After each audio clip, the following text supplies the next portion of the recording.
Sejam muito bem-vindos a mais um episódio do Bloco Podcast. Eu sou o Quinteiro e você me encontra no X por Hugo_Quinteiro.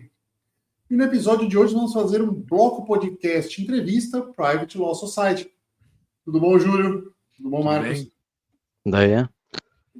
Comigo eu tenho aqui do meu lado, né? Para quem está só ouvindo, do meu lado, Felipe, o investidor descentralizado. Tudo bem, Felipe? Tudo tranquilo. Mais uma vez eu preciso comentar. Twitter, @investidordesk, DSC, porque não coube descentralizado. Vamos lá, né? Teve comentário já falando do Felipe, né? Porque você fica falando toda vez isso, eu já sei. É que nem a Private Law Society, não coube também. Daí é Private Law SOC. Então. Pronto, tá vendo? Já fica o... Vocês entendem. Exato. O X do projeto aí para as pessoas seguirem. Bom, a gente fez um episódio, a gente comeu bola em algumas coisas, porque há conteúdos mais antigos, coisas que mudaram. A gente estava até inicialmente conversando em Office, então vamos trazer ele, né? A gente falou algo parecido com o sistema de arbitragem da BISC, que era uma coisa que vocês tinham inicialmente, e hoje não tem mais, né? Conta pra gente por quê, né? Primeiro, por que da eleição disso, né? Dessa possibilidade, depois por que não deu certo. Perfeito. O projeto, não é, quando fala vocês, não é nem você, porque o Marcos nem estava nessa época, eu estava nessa época com outros caras, o Marcos entrou depois. O Marcos entrou no bem final quando de 2023. Mudou. No final de 23, né? Vai fazer 1 ano e meio que o Marcos está no projeto, que daí que era onde a gente estava mudando, porque a BISC, ela tem um sistema de mediação de conflito, né? A BISC é aquela plataforma de compra e venda de Bitcoin descentralizada, que é bem legal, é um sistema bem bacana, porque ele tem uma inovação judicial, que é o árbitro tá com dele na reta junto com as partes, né? Mas para isso precisa de alguém acima do árbitro para que possa julgar o árbitro. Então tem que ter uma instância superior, né? E a BISC resolveu isso. Eu estou resumindo aqui, tá? O negócio é bem mais complexo do que isso. Mas a BISC resolveu isso com uma DAO, né? Que é uma instituição descentralizada, organização descentralizada e autônoma, acima, né? E daí a gente começou a estudar DAO, a gente pensou, essa solução é muito boa, o árbitro ter o dele na reta na tomada de decisão. Isso é uma baita inovação, né? Mas a gente começou a pensar como é que funciona a DAO, né? E daí todas as DAOs que a gente investigou e foi descobrir como é que de fato é aquela DAO, o quão descentralizada ela é. A gente, assim, não sei se tem alguém que está nos ouvindo aqui que é defensores de DAO, eu defino DAO como rolo. É rolo, não tem nada limpo, assim, e talvez não seja nem porque as pessoas envolvidas são um mau caráter. Talvez aquele negócio tende ao rolo, entendeu? Vai sempre tender ao rolo e a coisa não fica transparente para quem está participando daquilo, entendeu? Então tende a gente obscuridade, né? Como é que é? Tende a obscuridade. Exato. Não fica claro, não fica transparente, né? Fica meio... De vivência, até um detalhe interessante. A gente nunca comentou sobre isso em nenhum podcast, foi bom até o Júlio ter falado disso. Eu já participei de uma DAO, sei lá, em 2018, não, 19, sei lá, tem um bom tempo já. E depois eu vou explicar, mas isso que ele falou faz todo sentido. Era relativamente grande, com muitos participantes, mas o que tem de panelinha e que não permite uma descentralização, igual o nome traz, é impressionante. Exato. O nome é errado, entendeu? O nome é errado. Não é descentralizado. Ele é centralizado. Ele tende à centralização. Ele tende a voltar os problemas do Estado, entendeu? Ele tende a isto. Então, a gente pensou assim, não, tá, essa solução com um DAO em cima não funciona. Daí a gente começou a bater cabeça. Existe alguma solução de ter alguém em cima do árbitro que analise a escolha do árbitro depois, que não seja uma DAO, uma outra solução? A gente não soube gerar essa solução, a gente não entendeu na época. A gente aqui, o Marcos não estava na época ainda, tá? E daí a gente ficou pensando assim, como solucionar aquilo, e até que eu fui estudar também a história do direito, né? Que toda essa construção da PLS, que é desde 2022, que eu botei um manifesto aquele no ar, e a gente tem procurado fazer algo em torno disto. a gente tem estudado muito sobre direito, vários advogados entram lá, que dão seus pitacos, não, isso existe por causa disso, porque tudo que existe por algum motivo, assim, a gente olha de fora, parece, não, é frescura, não, existe alguma lógica para aquilo. Tipo, a segunda instância que existe em todos os sistemas jurídicos do Ocidente, né? Existe a primeira instância e a segunda instância. Por que existe a segunda instância? Basicamente, é que o Estado criou uma solução para que a pessoa possa ter uma segunda avaliação daquele caso, porque ela não escolheu o juiz dela. O juiz dela é o responsável por aquela jurisdição, por aquela comarca, por aquele território. Tu é obrigado a utilizar ele. Dentro de um processo que ocorra dentro daquele território, tu é obrigado a utilizar ele. Como é que tu mitiga que esse juiz tenha muito poder em cima de tudo que ocorra dentro daquela comarca? Tu bota uma instância anterior, isso foi superior. Foi a solução do Estado, alguns séculos atrás, que é replicado hoje para o mundo todo. Evidente que isso é uma porcaria, não vamos nem entrar no detalhe aqui do quanto que isso é uma merda. Mas assim, poderia talvez isso ser uma forma pró-liberdade de botar algo em cima, daí a gente bateu a cabeça, não. Como tu tá escolhendo o teu árbitro desde o início do contrato, o árbitro está entrando como parte do contrato, que é uma das nossas soluções da PLS, não tem por que ter uma segunda instância. Tu já escolheu o árbitro está contigo naquela, entendeu? Então a gente mitigou por aí. E daí mitigou a DAO daí foi quando o Marcos entrou, a gente estava matando a DAO e tentando achar alguma forma de mitigar isso, que é múltiplos árbitros, né? Múltiplos árbitros utilizando uma multisig. Então tu pode ter mais de um árbitro para mitigar esse risco. Pode ter árbitros, inclusive, que são contrários aos outros. Pode botar, digamos, eu e o Hugo vamos fazer algum contrato aqui. A gente não se conhece, a gente não tem nenhuma relação. A gente só quer fazer algum contrato comercial de longo prazo. Eu boto o meu árbitro, o Hugo bota o árbitro dele e a gente bota mais um árbitro que nem eu nem ele conhecemos, entendeu? Então, os árbitros vão ter que decidir numa escolha de 2 entre os 3. Ou então os 3 vão ter que chegar num consenso, um contrato completamente travado, mas poderia ser feito assim também, entendeu? Então, e pode botar múltiplos, pode botar 5 árbitros, 7 árbitros, pode botar um monte, entendeu? E o quórum de decisão variar entre 5, digamos, botar 7 árbitros, pode ser 5, 4, 3, depende do que tu queira, entendeu? Então a gente foi para múltiplos árbitros para mitigar esse problema de não ter DAO. Então, essa é a solução que a gente foi, que depois quando o Marcos entrou e o Marcos botou a solução no ar. Porque antes o esquema da BISC lá era só uma ideia, era tudo PowerPoint, não tinha nada para executar, apertar botão, né? Quando o Marcos entrou, o Marcos deu a ideia e o Marcos já botou o negócio para rodar. E o Marcos já fez o código, botou no GitHub e já botamos para rodar. E estamos rodando com esse código há 1 ano e pouco já. Nossa, resumi bastante aqui. Sim. Você pode eleger o seu próprio colegiado do Supremo, né? Se você quiser. Né? Exato. Os 12. Realmente abre muitas possibilidades para muitos tipos de contrato, né? Onde você tem mais ou menos confiança entre as partes, onde as partes podem eleger mais pessoas de confiança. Mas voltando um pouquinho, né?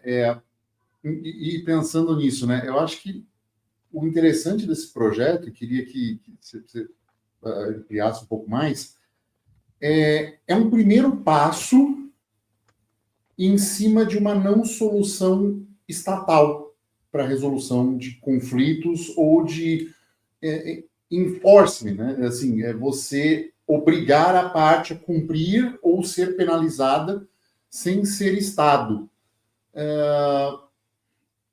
Vocês já tiveram algum problema em relação a isso, da pessoa mesmo assim querer ir processar e isso ser citado como um contrato? Ou não, as partes normalmente, por enquanto, ainda estão aceitando esse enforcement e falando, não, eu voluntariamente fiz isso e beleza.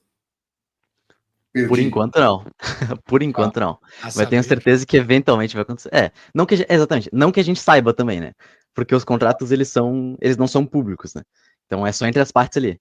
Então vai que aconteceu, mas a gente não sabe. A gente nem sabe quantos contratos existem, entendeu? A gente não... Tipo, qual é o PIB da PLS, eu não sei. A gente nunca vai saber, entendeu? Eu não sei quanto que tá ocorrendo, se está ocorrendo, se não tá. A gente tem relatos, entendeu? Um cara, semana passada, chegou falando que ele fez o contrato de casamento dele pela PLS. Ele já tinha botado lá na WT e eu nunca tinha lido lá, porque a gente pode falar sobre a WT também, mas e que tinha feito, que um árbitro lá que está desde o início, que é o Pipe, fez o contrato de casamento do cara com a esposa dele. Um negócio muito legal, assim, não tinha parado para pensar nisso, entendeu? O cara fez um contrato de casamento. Daí tu fica sabendo, as pessoas vão te trazendo e tu fica sabendo daquelas coisas, entendeu? Tem pessoas que dizem, eu tô fazendo um contrato aqui, tem uma dúvida. A gente vai lá e ajuda a pessoa, mas cada um é por si, entendeu? Faz por si. Mas o que eu, assim, na minha pensando das possibilidades disso que tu perguntou, Hugo, que pode ocorrer, né? Pode ser que, assim, com pessoas publicamente expostas, assim, pessoas que se sabem quem é o CPF, por exemplo, eu, tá? Provavelmente é fácil de achar os meus dados, né? É provavelmente fácil de achar. Quem está no Brasil consegue achar os meus dados. Se eu assinar um contrato com alguém e essa pessoa ficar, e daí a gente ter uma disputa, e o árbitro que a gente escolheu fizer uma decisão que é contrária do que essa pessoa gostaria, provavelmente ela vai ficar dodói e vai levar para a justiça, porque ela vai conseguir levar, porque ela vai conseguir me achar, digamos, né? Porque eu sou exposto, né? Mas a tendência é que as pessoas se tornem menos expostas. Então, é aquela teoria que alguns libertários falam bastante, que reputação é mais importante, com o tempo reputação vai ganhar mais valor do que popularidade. Acho que é popularidade de ser famosinho, entendeu? Então, o ser famoso vai ser um ônus e tu ter reputação vai ser um bônus, né? Com o tempo, uma sociedade mais pró-liberdade vai tender para esse lado. Então, tu estar exposto, tu ser famosinho vai ser um ônus para ti, aquilo. A chance de te atacarem vai ser grande. Então, tende que as pessoas vão ter a sua privacidade cada vez mais protegida, e vão assinar contratos. E daí, tendo a privacidade, tu não conseguir vincular aquela chave de Noster com um CPF, tu não consegue reverter aquele contrato. Não tem o que fazer, entendeu? Não tem. Tá feito aquele contrato, não consegue reverter. Entendeu? Não sei como que a pessoa faria para reverter aquele contrato. Eu acho que já cria até uma coisa para, assim, nós, de certa forma, pessoas publicamente expostas, já é um bônus a gente buscar esse tipo de contato, né? Onde só a chave do Noster vai ser exposta e né, você cria uma chave só para isso e cria esse sistema de reputação. É o pseudônimo, né? Isso. Né? Assim, ninguém sabe que você é você. E Marcos, a sua entrada no projeto teve a ver mais com códigos, então, né? Sim. Esse contexto e o teu background é disso, então, de criar códigos. Sim, de código. Eu entrei. Eu já tinha tido, e várias das pessoas também que entraram já tinham tido ideias parecidas, né? A gente precisa de uma solução para isso. Então, eu vi era um podcast do Bitcoinheiros, se eu não me engano. Eu tinha visto sobre a PLS. E eu entrei no Discord da PLS, eles estavam tendo uma reunião. Eu fui ver essa reunião. E eles estavam justamente falando sobre remover a DAO, né? Eu pensei, cara, é uma ótima ideia remover a DAO, acho que já devia ter feito isso antes. Então, olha, a gente podia fazer funcionar isso aqui em alguns meses, no máximo, fazendo isso. Eu falei, como que a gente faria ali? E eu comecei a programar. Falei, vou fazer, vamos ver o que dá. E disso que surgiu o que temos hoje, né? De melhorias nisso. Mas o Marcos não é só programador, né? O Marcos, ele entende bastante da teoria libertária, assim. Então, a gente se reúne toda quinta-feira, né?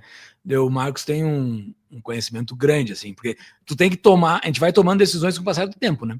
E essas decisões têm alguns porquês ali, né? E esses porquês têm que ser sempre pró-liberdade, né? E o Marcos tem bons argumentos para várias coisas, assim, porque são discussões muito boas, assim. Até esses dias uma crítica que a gente recebeu é que a gente não está documentando essas decisões. A gente deveria ter um jeito de documentar por que a gente foi para um lado e não foi para o outro, entendeu? Porque tem várias coisinhas técnicas que eu não entendo, mas existe uma filosofia por trás daquela tomada de decisão, entendeu? E é bem legal isso. Acho que vale até esse registro, porque como é uma coisa aberta, né, mais pessoas podem entrar e vocês mesmos podem falar, olha, não quero mais, acho que aqui tá bom e a participação cessa por aqui. Eu acho interessante esse registro do que foi pensado, o motivo, né? Eu tendo a fazer isso com as coisas que eu que eu faço, né? Enfim, eu vim do fitness, então foram anos trabalhando de personal online, assim, e todos os problemas que foram acontecendo foram virando cláusulas no contrato. Então, e quando eu monto aula para explicar para as pessoas como fazer, eu vou mostrando cada coisa que acontecia para que a pessoa evite e fale, olha, se tiver mais coisa aberta que aconteceu com você que não sabe, me fala porque a coisa enriquece. Então, acho que esse documentar o caminho acaba sendo quase tão importante muitas vezes do que o resultado do caminho. Então, reforça essa dica que te deram. Faz acho sentido, que vale você registrar, porque evita que a pessoa muitas vezes repense, fala assim, não, vamos tentar dessa forma, não, mas a gente já tentou aqui e não foi por causa disso, que às vezes a pessoa não extrapolou nisso e é algo que vale a pena. Deixa eu perguntar, até é bom que o Marcos, como programador, está aí, né? O Júlio falou mais no início lá, não, beleza, você vai lá no GitHub e fala e consegue acessar lá, tá? Um leigo, não sei o que é GitHub, eu só quero assinar um contrato. Do que vocês estão falando? Então, justamente, a gente tem um site, né, que tu pode entrar e já nesse site tu consegue criar esse contrato, né? Então, ele te dá ali. A gente tá trabalhando também em deixar isso mais intuitivo, né? Porque, vamos dizer, o nível de coisa que o cara precisa saber. Ele precisa ser um usuário de carteira de Bitcoin, basicamente. Se ele sabe usar uma carteira de Bitcoin, é basicamente o cara que vai conseguir usar isso. Se o cara for mais leigo que isso, eu imagino que ele não vai conseguir usar a PLS hoje. Né? Talvez a gente consiga melhorar para ser até mais simples do que isso, mas esse é mais ou menos o nível de complexidade do sistema hoje. Né? Então não é tão complicado assim. Uma pessoa leiga consegue com o tempo aprender, mas infelizmente não é trivial, né? O Marcos, ele tem me ensinado alguma coisa de tecnologia desse 1 ano e pouco que a gente tem convivido, e daí como por exemplo, o código tá no GitHub, né? Que é um repositório onde fica um código num site da internet, tá? Esse código qualquer pessoa pode utilizar, baixar ele para sua máquina e rodar no seu computador, né? Pode pegar lá o código direto, baixar, roda no computador, né? Existe o passo a passo de como rodar um código de GitHub no computador. Tá? Mas, para facilitar, a gente botou no repositório num site, ele roda num site. Mas assim, qual é a garantia de que eu tenho de que em algum momento alguém vai fazer um contrato que, de alguma coisa proibida, vem o Estado, derruba tudo? Cara, eu não vou garantir nada, entendeu? Eu não vou comprar briga nenhuma. Se o Estado vier derrubar aquilo lá, derrubou, entendeu? Eu não vou comprar essa briga por alguém que assinou. Mas o negócio está eternamente lá no GitHub ou nas máquinas que as pessoas baixaram aquele código. Porque tem um monte de gente baixando aquele código lá para o seu computador ou fazendo forks dentro do GitHub. Aqui as versões estão sendo salvas. Então, o negócio está espalhado por um monte de lado, entendeu? Para tu garantir no momento que tu assina um contrato, uma boa prática é tu baixa o código do GitHub, que futuramente quando tu precisar finalizar aquele contrato, se o site lá não estiver rodando, por qualquer que seja o motivo, tu tem o código na tua máquina para poder rodar o contrato, entendeu? Basicamente isso. Mas tem uma filosofia por trás de uma coisa que o Marcos respondeu aqui, que é interessante, né? Tu tem que ser versado em Bitcoin, né? E não é só versado em Bitcoin, tem que ser um pouquinho versado em Nostr também, porque tu tem que ter uma chave Nostr, né? Porque é tudo, a identidade da pessoa dentro da PLS é tudo Nostr. Então, tá, mas não seria melhor o negócio estar mais clean para quem não é usuário Nostr? Não, entendeu? É uma decisão filosófica que tem que ser para o Nostr. Por enquanto é a melhor solução de identidade descentralizada é o Nostr. Então não tem uma solução melhor do que esta. Então essa é a melhor solução, do mesmo jeito que a melhor solução para uma moeda descentralizada é o Bitcoin e não outra, entendeu? Então, tá, mas isso restringe. Fazer o quê? Não tem que fazer, entendeu? Não tem que fazer. Eu prefiro um negócio que funcione para poucos do que um negócio que funcione meia boca para um monte, entendeu? Sim, porque você pode rodar o seu cliente Nostr junto com o seu Node no Umbrel, e aí fica o registro do que você colocou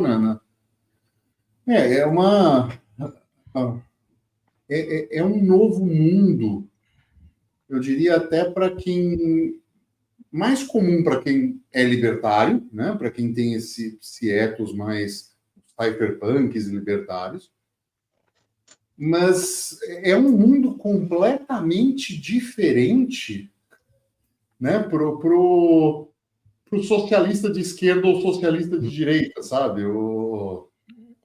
Por norme. Bolsonaro. Então, assim, essas pessoas é completamente fora, né? Porque já é difícil a gente convencer esse pessoal a um Bitcoin, né?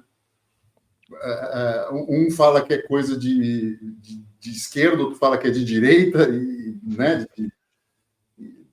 Eu acho que como a gente tem que começar a fazer esse diálogo, como a gente faria esse diálogo? Porque, eventualmente, creio, né? Eu acho que todos nós cremos que essas instituições estatais de justiça falham no cerne, né? E essas falhas estão, principalmente no Brasil, elas estão escalando cada vez mais, né? Você vê Suprema Corte tomando decisões contrárias ao próprio texto da lei, criando o texto da lei, fazendo isso. Então, as pessoas, o público geral brasileiro já está exposto a esta falha conceitual do juspositivismo. Como nós, como libertário, podemos mostrar para ela que existe essa saída? Filosófica primeiro, né? Para depois a gente mostrar uma ferramenta conceitual. Acho que seria esse o caminho, né? Ou vocês têm uma visão diferente? Mostra a ferramenta e depois o caminho filosófico. Olha, a PLS como organização, porque até agora a gente falou mais em termos na verdade, da BJP. Por que acontece? Existe a organização PLS, né, Private Society, e dentro da PLS a gente tem alguns projetos. Começou com um só, que hoje a gente chama de BJP, que é o Bitcoin Justice Protocol, que é aquilo de poder fazer contratos usando o Bitcoin como colateral, né, o que a gente estava falando até agora.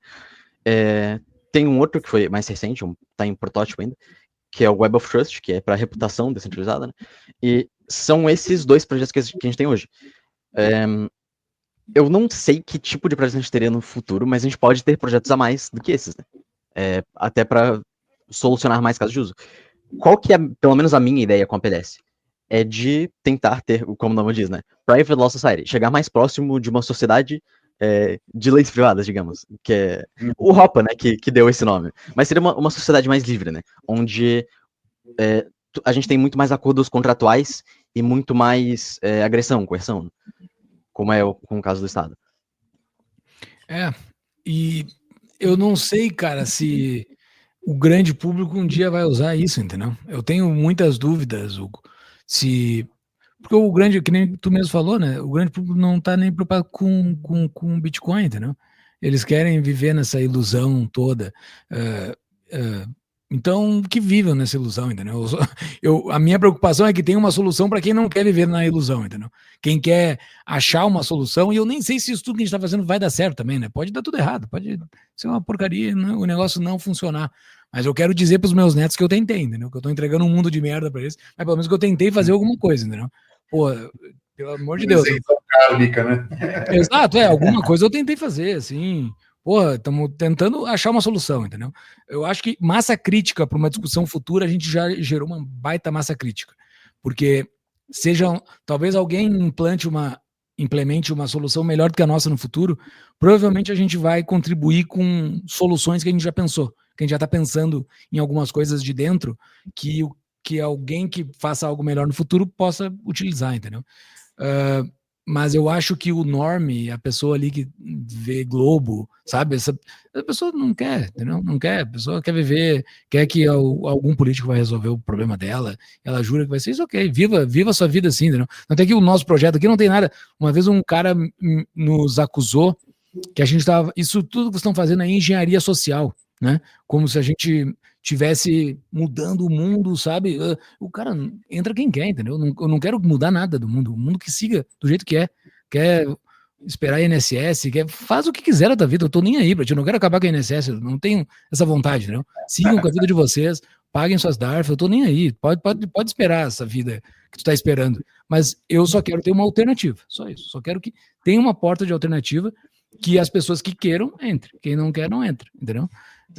E mesmo assim, em termos libertários, a gente ainda está de mãos atadas uma série de coisas. Porque, por exemplo, eu adoraria usar a PLS para vender um carro para alguém. Eu não posso. Né? É um imóvel. Não dá.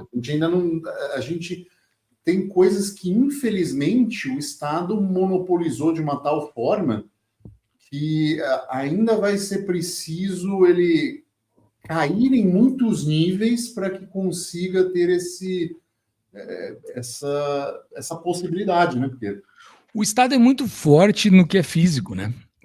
Tanto é que a natureza do Estado é física, né? Essa é a natureza dele. Então, tudo que é físico, que nem os dois exemplos que tu deu, carro ou imóvel, o Estado consegue reverter qualquer coisa que tu faça em algum contrato de um carro ou de um imóvel, ele vai reverter aquilo depois dentro de um contrato estatal e ponto, não tem o que fazer, entendeu? Vai na força física e eles viram, entendeu? Seja o que for que tu decidiu, eles conseguem virar. Então, não é por aí. Tem a tese do Hoppe, a tese não, o questionamento do Rothbard lá, que fizeram para ele do botão vermelho, que ele faz em resposta sobre o botão vermelho. Se você tivesse o botão vermelho para apertar onde o Estado caísse agora, você apertaria ou não apertaria? O Rothbard faz esse desafio. Eu vejo a PLS como vários botõezinhos vermelhos, não tem o grande botão vermelho que o Estado termina. Tem botõezinhos vermelhos que tu vai desconectando ele da tua vida. Vou desconectar daqui, entendeu? Não vai, digamos, a pessoa que paga aluguel, tu vai seguir pagando aluguel, entendeu? Num contrato estatal, a tua conta de luz vai estar regida pela regra estatal.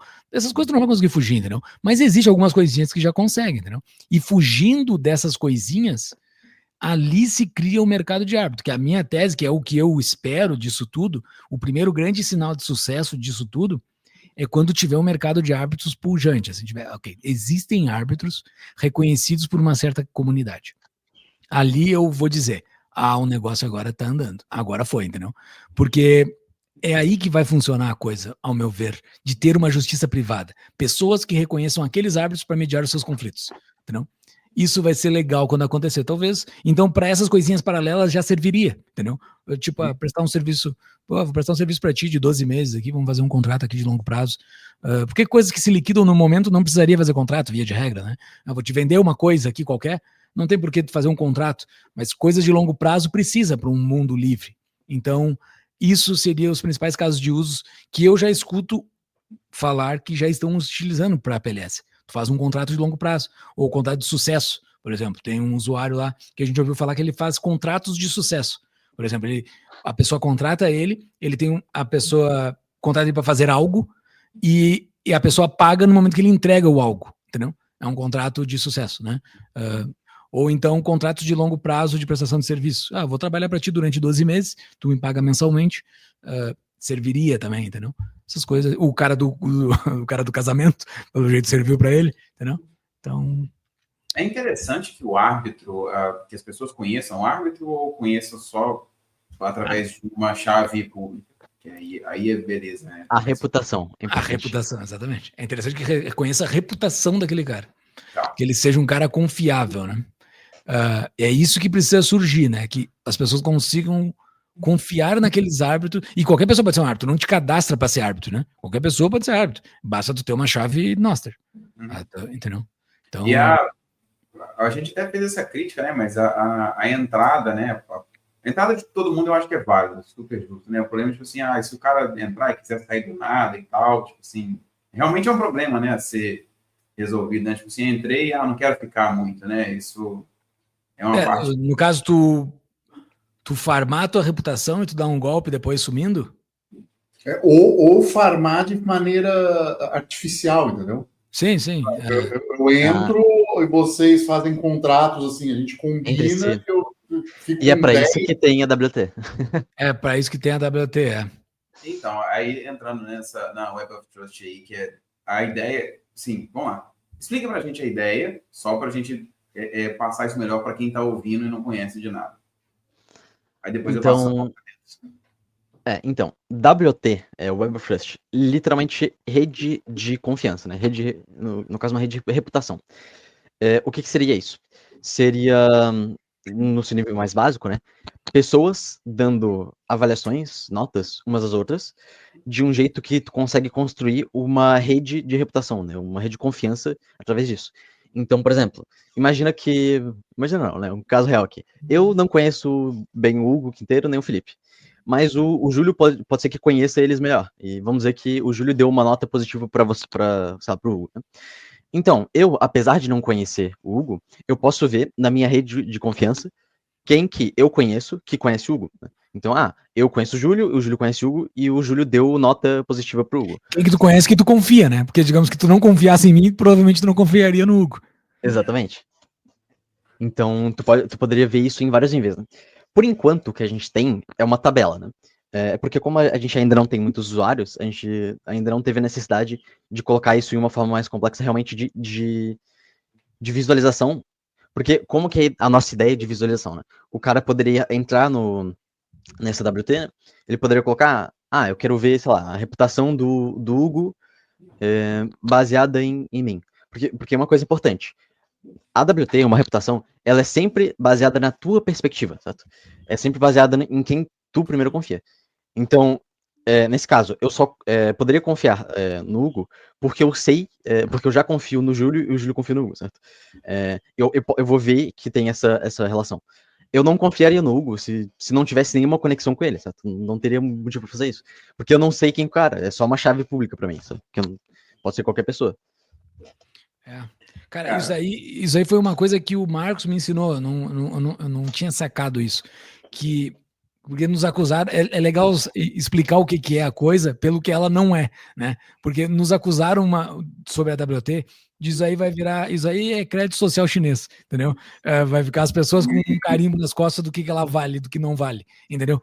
Daí não, nessa perspectiva que o Marcos brigou muito para que fosse dessa forma e faz total sentido agora para mim, assim, que o ponto de uma pessoa é sempre subjetivo, é sempre pela percepção de quem tá vendo, entendeu? Então, seguindo no exemplo dele ali, né?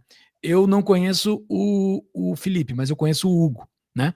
E se eu confio no Hugo e o Hugo confia no Felipe, ok, o Felipe ele é confiável para mim. Mas digamos que o primo do Felipe diga que ele não é confiável, né? Porque ele, sei lá, deu um calote lá nele e o primo do Felipe disse que ele não é confiável. Mas eu não conheço esse cara, então essa nota é irrelevante para mim, entendeu? Não adianta tu farmar uma reputação de pessoas que ninguém conhece. Não adianta tu criar, no nosso é muito fácil, tu cria 1000 usuários, vai lá e dá, aqueles 1000 usuários te dão uma nota positiva. Mas ninguém segue aqueles caras, é irrelevante. Não vale para nada aquela nota ali. Então, só vale a nota das pessoas que eu dei nota positiva. Entendeu? Dei nota negativa também. As pessoas que eu dei nota, que eu atribuí algum rating, entendeu? Então, faz total sentido isso. Então, tu não é um crédito social chinês, que tu tem uma nota objetiva, absoluta, ok? Eu tô valendo 7.8 e agora, meu Deus, meu mundo vai cair. Não, é a tua reputação com as pessoas que tu tem relacionamento, que vale. E pela perspectiva de quem tá vendo.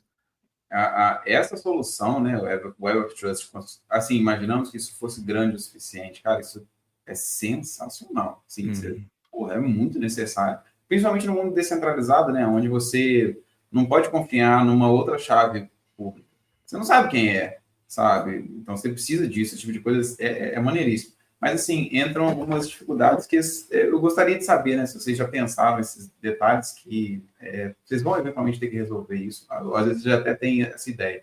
Tipo assim, eu dou um pontinho positivo para o Hugo porque eu fiz uma transação com ele e confio nele. Como que eu garanto que eu não estou spamando essas transações? Eu posso todo dia gerar, tipo assim, hoje eu comprei uma porta do Hugo. Hoje eu comprei um computador do Hugo, então tomo mais in. Hoje eu comprei não sei o que do Hugo, tomo mais in.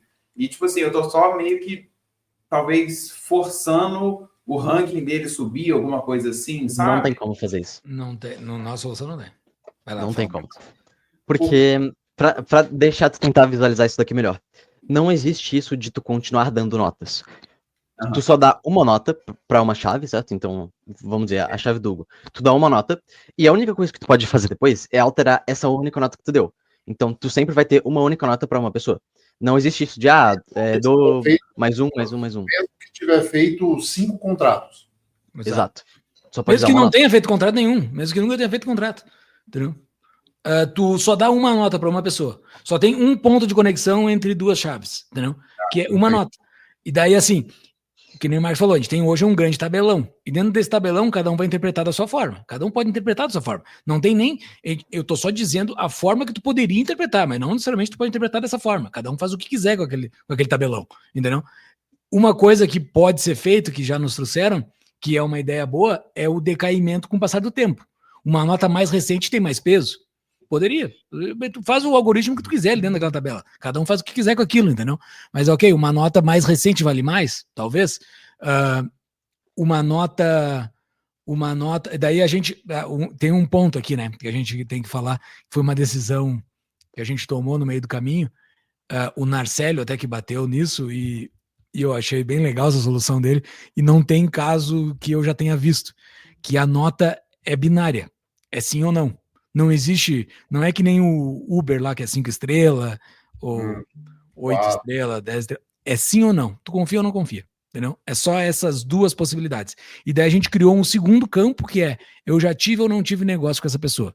Entendeu? Uma pessoa que tu teve negócio com ela, aquela nota talvez teria uma ponderação um pouco mais forte. Tu poderia utilizar isso para alguma coisa. Porque eu poderia estar dizendo só pro meu amigo, que o meu amigão, nunca fiz nada com ele, o cara é legal, mas ok, eu nunca trabalhei com ele, não faço ideia se o cara é confiável ou não, entendeu? Mas é legal, para mim ele é um cara confiável. Por que isso, né? Por que a gente tomou essa decisão de ser binário? Do ponto de que uma nota 4 na tua cabeça é uma nota 3 na minha, para a mesma coisa, entendeu? Tem aquele meme famoso do cara que, o médico salvou minha vida, era um escopo de 5 estrelas e ele deu 4. Eu, porra, salvou minha vida e tu deu 4 estrelas, tá ligado? Pro médico. Porque aí o médico... né? Exato, aí o médico respondeu embaixo assim, eu não sei o que eu precisaria fazer para ganhar a 5ª estrela. Porque não tem, sabe? É muito subjetivo esse negócio de estrela. Então a gente só botou para cima e para baixo. É positivo ou é negativo? Gosta ou não? Confio ou não confio? Daí estamos indo por essa linha, né? Porque assim tu até diminui a quantidade de subjetividade, né? Ao invés de tu ter um negócio de estrelas, ou sei lá, de 0 a 10, tu tem perguntas, uma sequência de perguntas que são objetivas, né? Você já fez negócio com essa pessoa? Você, dado a sua experiência com essa pessoa, você confia nessa pessoa ou não confia? É uma série de perguntas para deixar duas, menos... São só 2 perguntas hoje. Por enquanto são 2, né? A gente poderia colocar mais no futuro. Não, e a única coisa assim que realmente eu acho que não teria como resolver, não sei se vocês pensaram nisso, eu também não consigo pensar uma solução, é se alguém criasse, tipo assim, várias chaves públicas só para ficar dando ok ou sim para um cara que é conhecido, sabe? Já. Eu não sei se essa quantidade afetaria no que vocês estão imaginando. E não afeta. Justamente por causa que a parte importante desse sistema é que ele é sempre subjetivo. Ou seja, as notas que tu vai ver, elas são sempre iniciando de você mesmo. Então, vamos dizer que tem algum, sei lá, milhares de perfis, tanto faz, que estão dando notas entre si, certo? Se eu não tenho nenhuma conexão mútua com esses perfis, eles não vão afetar nada a minha visão dessa rede de confiança. Então, o Hugo cria 10 perfis para dar coisa positiva para ele. Esses 10 perfis que o Hugo criou, eu não sigo nenhum dos 10. Então, essas notas são 0 para mim. Elas são 0 não, elas são irrelevantes. Elas não aparecem na minha percepção do Hugo, entendeu? Entendi. Assim, muda um pouco o conceito do que são as redes sociais hoje, essa distorção. O cara tem muito seguidor, tem muito like, não é? E é por isso que a gente não usa seguidor. Exato, a gente não usa seguidor. Uma pseudo-autoridade, né? Eu tenho muito isso na minha área com treinamento, né? Assim, você vê as maiores absurdos ditos por uma conta enorme, o trabalho para tentar corrigir o desserviço da pessoa torna-se inviável. Porque a pessoa cria a própria narrativa. Então, esse lado perverso das redes sociais é algo que precisa mudar na cabeça da pessoa para entender que um sistema de avaliação desse, por exemplo. Não tem a lógica de rede social aqui, nem perto, assim. É somente pessoas avaliando quem é confiável e quem não é confiável, somente isso, assim. E tem um campinho descritivo ali que tu pode escrever alguma coisa sobre a pessoa. E não tem como... vai ser muito difícil tu farmar uma reputação, entendeu? Por enquanto a gente não acha A gente não vê ainda uma possibilidade disso. Uma perspectiva que semana passada, falando com um amigo... não, só responder uma coisa que vocês falaram sobre o followers, né? Semana passada nos apresentaram uma Web of Trust lá, de um sistema lá, que os caras utilizavam followers como o Web of Trust. Eu te sigo, tu não te segue, então a rede de confiança vai de acordo com quem segue quem. Daí eu dei o exemplo pro cara, eu sigo o Lula, porque eu quero saber quem que o Lula... Mas eu detesto ele, eu detesto o Lula, mas eu sigo para saber quais são as próximas groselhas que ele vai falar, entendeu? Só por causa disso, não que eu confie nele, entendeu? Então, tem que ter o confio ou não confio, só o follower não serve, entendeu? Tu pode seguir pessoas que tu não gosta, né? Mas, semanas atrás eu estava explicando toda a PLS para um amigo meu e eu utilizei um exemplo que eu não tinha utilizado ainda, que para ele fez sentido, então talvez possa servir para cá, que é o seguinte: a PLS, e não sei até se o Marcos concorda com isso, vamos ver, mas a PLS tem um quê de vilarejo, assim, aquele relacionamento de vilarejo, assim. As pessoas que ninguém talvez aqui nunca viveu, todo mundo deve ter vivido sempre em cidade grande, mas todo mundo tem na cabeça o que é a vida de um vilarejo, né? As pessoas se confiam umas nas outras ali, tem aquela confiança, tu faz contratos umas com as outras ali, e aquela pessoa que queima uma chave pública, ou seja, pegou, farmei, dei um golpe em todo mundo aqui, ele tem que sumir do vilarejo. Porque ele vai ter que farmar de novo num outro vilarejo, entendeu? Como é que é? Mineiro, você é filho de quem? Filho de quem, exato. Então tudo bem, então faz negócio. E daí, por essa percepção de vilarejo, o negócio trava por não ser escalável, nunca vai ser uma cidade grande, vai ser sempre um vilarejo, mas ganha por ser um negócio de longo prazo, entendeu?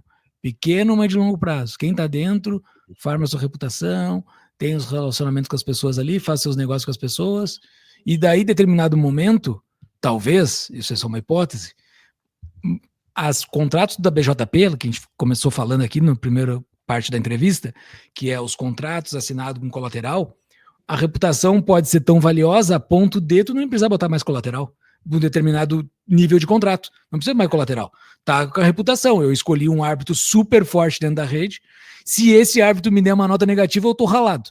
Entendeu? Eu não posso ter uma nota negativa recebida por esse árbitro aqui. Então, assim, eu escolho ele para ser o árbitro do nosso contrato e vamos tocar esse contrato aqui. Se em algum momento ele me der uma nota negativa, eu tô ralado. Tem que fugir do vilarejo, entendeu? Então... Eu não acho que necessariamente vai continuar pequeno, tá? Porque uma vantagem que a gente tem aqui é a vantagem da internet, né? E também, justamente, porque no vilarejo, tu tem a questão das pessoas, não só física, mas das pessoas, acho que o número de Dunbar, o nome disso, né? Que é mais ou menos 150, se não me engano. Que é a quantidade de pessoas que você consegue manter relações estáveis, né? Acima desse nível é gente demais, tu não consegue manter relação com todo mundo, certo? Então, só que como a gente tem internet, tu não precisa nem necessariamente ter uma relação tão estável com a pessoa, sabe? Porque se essa rede ficar grande o suficiente, tu pode ter alguns, como tu falou, alguns pontos pivô, certo? Então, tem um árbitro que, tipo, eu sei que, todos os meus amigos aqui já tiveram alguma relação com esse cara aqui, então, tipo, pode ser que eu não tenha, mas todos esses amigos que eu confio têm, então, mesmo sendo uma relação mais distante, sabe? Eu sei que esse cara aqui é confiável, e aí tu tem alguns pontos pivô, né? Que tu consegue subir além desse vilarejo. Faz muito sentido. Faz sentido, e principalmente assim, eu ouvi recentemente uma entrevista com o Luiz Felipe de Orleans e Bragança. E tem certas coisas que você entende do Brasil só do momento que você olha de fora. O Brasil não tem aristocracia verdadeira, que são pessoas comprometidas com o país, não para agora, mas para daqui 300, 400 anos. E fica difícil, porque assim, você vê o empresário brasileiro, as pessoas que ganham dinheiro no Brasil, quase como uma atitude predatória. Eu vou pilhar esse país, tirar o máximo possível de dinheiro no menor tempo possível e dar o fora daí. E é um pouco diferente quando você vem, por exemplo, em Portugal, que existe uma aristocracia, existe um pessoal empenhado em falar o seguinte, cara, você vê herança aqui que o cara não pode vender por 200 anos o imóvel. Porque quer que o compromisso daquela pessoa com aquele imóvel, então fala assim, cara, eu preciso melhorar esta rua porque se esta rua estiver feia, ela vai estar feia durante toda a minha existência e dos meus descendentes. Então, eu vejo, agora me veio isso na cabeça, de um sistema desse de arbitragem pode ser uma porta para uma aristocracia libertária. Pessoas comprometidas com o libertarianismo, não para agora, mas para daqui 200 anos, e ter um sistema de reputação tal que, muito bem o Júlio falou, cara, eu não preciso de colateral, eu só não quero uma avaliação negativa desse cara, então vou fazer o possível. Porque uma vez que eu tenho um positivo dele, o mercado se abre para mim. Exato.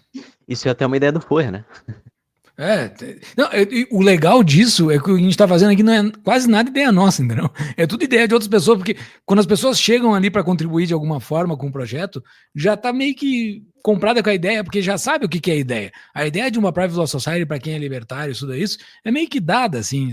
Tu tem que só ajustar alguns pontos, mas todo mundo está correndo meio que para o mesmo lado. Tu não perde muito tempo explicando, entendeu? As pessoas entendem o que está sendo buscado, assim. E eu acho que ali o tal do mercado de árbitros, que eu digo que surjam, são pessoas respeitadas aquém do Estado, né? Porque uma das coisas que o Estado fez, isso o Bertrand Juvenel conta no livro O Poder, ele explica como que o Estado capturou as autoridades da sociedade, né? Tanto das camadas intermediárias quanto do topo, né? Então, tu não tem mais ninguém que tu confie mesmo, assim, a não ser teus pais, a pessoa da tua família, que tu conseguiria colocar de árbitro de um acordo entre tu e uma outra pessoa, entendeu? A não ser dentro de uma família que tu consegue fazer isso, fora de uma família tu não consegue fazer isso. Então, a sociedade se corroeu a ponto de ficar totalmente dependente do Estado. Então, a tese é de fazer com que surjam isto fora do Estado, entendeu? Porque o Estado capturou tudo, então a gente começa a ter esses árbitros, que pode ser essa aristocracia, chame do que quiser. Falou dessa entrevista, eu tenho uma anedota aqui de quando uma situação anedótica, de quando eu, representando uma empresa, e daí eles chamaram empresários brasileiros, caras mega bilionários, milionários, para ir lá para uma palestra muito próxima, assim, com o Paulo Guedes, no tempo que ele era ministro da Economia. E daí eu fui representando a empresa que eu tava lá no meio dos bilionários, tava eu lá perdido. E daí o Paulo Guedes fala uma coisa assim, cara, na cara deles, na cara deles falando assim, ó, porque vocês, eu sei qual é o plano de vocês. Vocês querem encher o bolso de dinheiro e ir lá pra Miami. Vocês não querem ficar aqui, tá ligado? Ele falou exatamente isso na cara deles, tá ligado? Porque ele falou, eu sei qual é o plano de vocês. Vocês estão enchendo o bolso de dinheiro pra ir pra Miami depois. Ninguém quer ficar aqui no Brasil. Assim não tem como, tá ligado? Ele começou a reclamar, começou a meter o pau, assim. Tem que querer ficar aqui, tem que querer fazer as coisas aqui, tá ligado? Não existe esse compromisso secular. Não tem, ninguém tá preocupado com o Brasil. É impressionante, o Brasil é bizarro, né? Ninguém se preocupa, assim. Ninguém se importa. Cara, só a gente está chegando no final, só mais uns detalhes. Essa reputação que vocês estavam falando, né, do árbitro, que é a intenção criar, e, porra, sensacional, acho que isso resolve demais. Vocês pensam em criar essa reputação fora do Web of Trust ou também nele quando ele estiver pronto?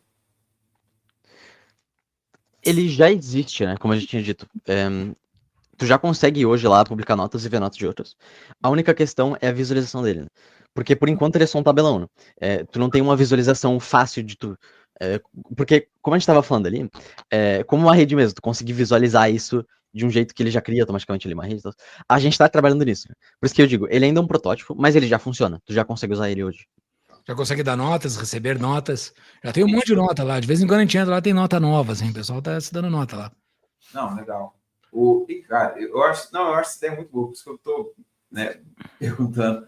Nesse caso, eu consigo, por exemplo, colocar lá, eu tenho a minha chave pública, e eu consigo colocar lá o meu nome, eu consigo especificar isso. Por quê? Qual que é o raciocínio?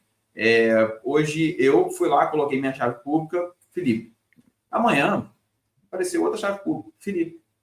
E aí depois de amanhã veio outra chave pública. Não, porque eu sou o Felipe de verdade. Como que eu resolveria esse problema? Justamente pela questão da confiança.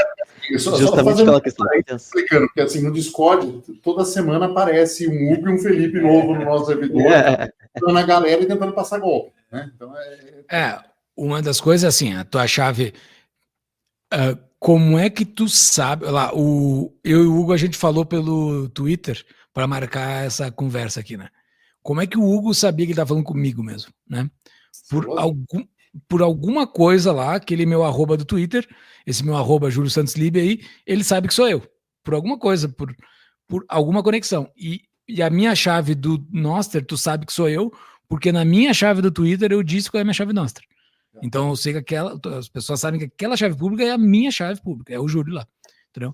Então, é essa rede que vai ter que ser criada, que está se criando, né? Eu sei que a tua chave pública é aquela chave pública que tu disse no Twitter. Então eu sei, por exemplo, que eu sei que eu me conectei a ti via Twitter. Então eu sei que aquela é a chave pública tua. Lá na Web of Trust, as notas são dadas por chave pública. Se chegar a 500 Felipe lá, para mim pouco importa. Eu sei que é aquela que importa, que é a que eu te reconheço. Aquelas outras todas, para mim, não importa. Porque aquela nota foi assinada pela minha chave privada, né? Por certo aqui, acho que... Até um exemplo disso. Naquela tabelona, a gente teve uma questão da Livecoins, né? Um perfil que estava escrito lá, Livecoins, que deu uma nota pro Narcélio. A gente não sabe se realmente é Livecoins ali. Mas o que poderia acontecer para a gente confirmar que é Livecoins? Se o Narcélio desse uma nota de volta com confiança para aquele perfil. Então a gente saberia através do Narcélio que é... A primeira coisa que eu fiz foi, eu fui lá no arroba do Twitter da Livecoins, ver se em algum momento eles já tinham divulgado a chave pública deles, né? Nunca divulgaram. Daí eu fui no site deles, né? Que é outra coisa que eu confio que é deles. Fui no site deles. Não achei a chave pública deles. Então, assim, aquela nota para mim é irrelevante, entendeu? Não é a Livecoins, ele tá dizendo que é a Livecoins, mas eu ainda não sei. Em nenhum momento eles publicaram qual é a chave pública deles, entendeu? Enquanto eles não publicarem falando, não, minha chave pública é essa. Exato. Tá certo, legal. Tanto é que eu nem sigo eles. Eu nem sigo eles no Nostr, porque eu não sei se aquele é eles de verdade, entendeu? Bom, beleza. Acho que mais alguma? Minha parte é isso. Então, acho que é isso, né? Fica o convite ao conhecimento, acho que esclareceu bastante para a gente ainda tinha uns conceitos mais antigos e tentamos fazer esse episódio. Acho que fica de complemento completo. Acho que quem também está nos vendo ou ouvindo, deixe perguntas no comentário, qualquer coisa eu encaminho para o Júlio, algo assim. Um detalhe também, né, o pessoal voltar no episódio que nós fizemos, que a gente fez uma crítica, né, ao que... Não é crítica metendo... Foi bem legal o episódio. Não, longe disso. A gente fez uma crítica ao processo com base, né, em conhecimentos que a gente tinha de como funcionava a Private Law Society e tudo mais. E aí o Júlio veio, né, eu até postei isso no dia, assim, o comportamento de gente grande. Olha, legal que vocês fizeram, mas... E aí ele foi rebatendo pontos que nós colocamos, tipo assim, gente, isso aqui não é assim, isso aqui é assado, isso aqui a gente resolveu assim, assim, assado. Então, assim, veja o anterior, né, ouça o episódio anterior e volte nesse, porque, tipo assim, muita coisa que, eu falei errado, e ele falou, cara, olha, não é assim. E ele explicou diferente como que era. Então, assim, isso... Por mais debates assim, né? Para conversas assim, isso é muito importante. Porque geralmente a gente faz alguma coisa, ou nesse sentido ou outro, é shitcoin, pronto, acabou. Não tem conversa. Fala, mas peraí, não, vamos conversar. E foi um caso mesmo que... acho que até falo no episódio, falo, cara, eu não tenho esse conhecimento todo, estou olhando aqui, pelo que eu vi nos episódios era isso, ele falou, olha, já mudou, tanto é que, e acho válido a gente trazer, fica o agradecimento, né, vou deixar aqui na descrição, nos comentários, para o site, o Twitter do Júlio também. Então, acho que quem quiser entrar em contato, esteja à vontade, testar a plataforma, né? Rodar, baixar no GitHub, para os que já conhecem, olhar no site, ver tudo, experimentar, entender o que é um processo de árbitro, né? Testar numa situação, talvez com um conhecido, né? Eu acho sempre válido, assim, você pegar um conhecido, faz um contrato entre as partes, de conhecido mesmo, coisa que vocês já iam fazer, que você já conhece a pessoa, testa, vê o sistema de arbitragem, tudo, vê custos, vê FIIs, né? Porque você vai colocar Bitcoin de colateral, né? A gente suporta tanto o Bitcoin on-chain como o Liquid. Se a pessoa quiser fazer com taxas menores, por exemplo, pode fazer na Liquid. Ótimo. Até para essa usabilidade, sabe? Eu brinco, eu falo que os piores pessoas para eu fazer negociações e transações são os maximalistas de Bitcoin, porque o cara está acostumado a pegar Bitcoin, trancar e não usar nunca. Aí eu falo, faz uma transação. Ah, mas como? Não, faz por preço by fee. Mas o que é isso? Entendeu? Assim, precisa usar, mesmo que seja numa condição que seja controlada, para você entender o que é o uso do dinheiro, né, monetário. Então fica essa dica, e principalmente em cima de um contrato, né? Então, obrigado, Júlio, obrigado, Marcos. E eu acho que tem um call to action a mais, pra gente falar dos bounties. O que tu acha? Boa, tem que falar, eu ia falar isso também. Vou falar aí. Não, vai lá, taca. Beleza, então, mais recentemente no projeto, a gente começou a fazer bounties, né? Tasks de bounties. Ou seja, a gente coloca algumas coisas que precisam ser feitas, a grande maioria de código, né? E a gente paga uma quantia em sats, né? Esses sats, a maioria vem das próprias doações que a gente recebe para o projeto, né? Então é um jeito de a gente conseguir receber doações para o projeto para reinvestir no próprio projeto, né? Daí a gente tem as duas carteiras lá, tem uma carteira Lightning e uma carteira Bitcoin. As pessoas fazem doações lá e a gente distribui para o pessoal que quer ajudar, entendeu? Então a gente bota lá, tem uma tabelinha de preço lá das tarefas que faltam ser entregues. Quem quiser, eu quero, pega essa tarefa para mim, eu faço, desenvolve, o Marcos vai lá, valida se o cara entregou, a gente vai lá e paga pro cara e era isso. De vez em quando tem tasks novas, né? Tipo, o próprio grafo, esse que a gente tava falando aqui, uma das próximas tasks que estão fazendo lá, é desenhar o grafo. Por exemplo, eu boto a minha chave, boto a chave do Hugo e quero saber qual o caminho de mim até o Hugo, né? Para saber se ele é confiável ou não. Em uma forma gráfica bonita que consiga ver, porque aquele tabelão em algum momento vai ficar ruim de ver, entendeu? Tá ficando grande. Então não vai dar para tu catar as coisas ali no meio. Então vai ter que ficar uma coisa. Vocês receberam do Jack Dorsey, né? No Pix. No Pix. Não, isso daí acho que você tá pensando no Nostr. Isso daí foi adiado. Não foi a gente, não. Eu achei que tinha sido. Não, infelizmente não. Centavo, né? Não, eu acho que eu ouvi alguma coisa de. Bom, 10 milhões aí, ué. Não. Isso é uma pena. Eles não iam falar isso publicamente. Fica o convite. Fica o convite. Jack Dorsey está nos ouvindo. Está nos ouvindo aí, Jack Dorsey. Eu já marquei ele em alguns posts lá no Nostr, mas ele não olha. Ele por enquanto não deu. Porque o moto dele lá do Nostr é sem o estado não funciona, alguma coisa assim. Eu peguei aquele moto dele e tentei fazer umas piadolas em cima assim, mas ele nunca me respondeu. Mas eu vou tentar, um dia ele assiste a gente. Não. Por enquanto a gente tá com esse sistema, né? Se a pessoa, por exemplo, se tu quiser contribuir com o projeto, você pode contribuir tanto diretamente fazendo código, né? Fazendo contribuições para o projeto em si, ou tu pode também fazer doações, se quiser. Ou participar das conversas, que toda quinta às 19 horas a gente tá tendo conversas lá no Discord. 19h30, isso. Toda quinta, 19h30 lá no Discord. A gente se reúne para falar o que tem que falar na semana, assim. Sempre tem alguma tarefinha, alguma dúvida, né? Ou alguém novo que quer que a gente explique alguma coisa de usabilidade. Daí a gente trata lá. Beleza, então também vou deixar o Discord de vocês na descrição. Convidar nosso público também para ir lá, tirar as dúvidas, enfim, pensar juntos. Quem tiver com programação e quiser ganhar uns satoshis, né? Exato. O pessoal tá ganhando lá. Então, Júlio, Marcos, muito obrigado.